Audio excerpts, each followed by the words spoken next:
So first of all, we've got three different presenters on four topics.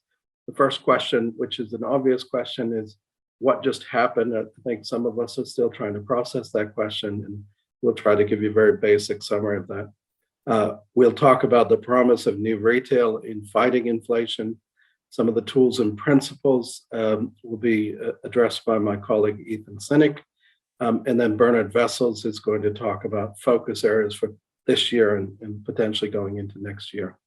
We started the year in the US at around about that 1.9% inflation, which was historically about correct, meaning 2019 and 2020 rates were just around that 2%. Retailers, shoppers, manufacturers are facing three large forces contributing to the inflation that Ray outlined earlier. The short answer is, yeah, it's going to be persistent, but there are also transitions that are happening now, and within that lies opportunity. My view is that the grocery market is going to be slightly different than the total macro environment.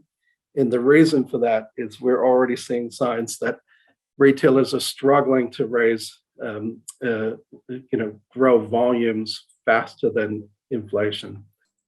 So again, we're entering another inflationary crisis, one we haven't had since 2007, 2008. But if you go back and look at inflationary crises over the last 100 years, we haven't seen one in the retail markets that looks like this. Well, firstly, revenue growth management as a function within your business is going to be absolutely crucial.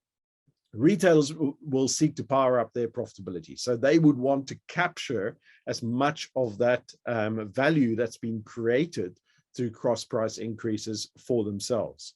Record levels of private label being managed in this crisis, record levels of global imports being managed during this crisis. It's a very, very intense supply disruption that we're seeing.